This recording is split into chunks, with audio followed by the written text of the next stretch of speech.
इंशाअल्लाह आप कमर दर्द को भूल जाएंगे। सफ़ूफ हल्दी आधी चम्मच चाय के साथ, या सफ़ूफ सुरंजा आधी चम्मच चाय के साथ, या सफ़ूफ सूंठ जिसको जंजबील भी कहा जाता है और पंजाबी में सूंठ कहते हैं, आधी चम्मच चाय के साथ इस्तेमाल करें। इसके अलावा सफ़ूफ काबली हरड़ 1.5 चम्मच, या सफ़ूफ देसी अजवाइन 1.5 चम्मच, सफ़ूफ धनिया 2 चम्मच। इनमें आप चीनी मिला सकते हैं, शहद मिला सकते हैं, जो शानदा बना के पी सकते हैं। और अगर इस तरद्दुद में ना पड़े और बनी बनाई दवाई आप ख़रीदना चाहें तो माजून फ़लासफ़ा किसी अच्छे दवाखाने की बनी हुई 1.5 चम्मच 1 दफ़ा या 2 दफ़ा चाय के साथ इस्तेमाल करें। करशी, हमदर्द, अजमल या मरहबा या और बहुत सारे अच्छी शोहरत के हामिल दवाखाने हैं, उनकी अद्वियात इस्तेमाल करें।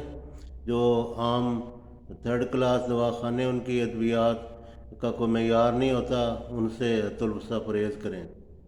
नीज़ ये भी याद रखें कि चूँकि पेन किलर एलोपैथिक अद्वियात के बहुत सारे ज़ैली बदअसरात होते हैं और ये जिगर को और गुर्दों को नुकसान पहुंचाती हैं, अतलवसा इनसे परहेज़ करें।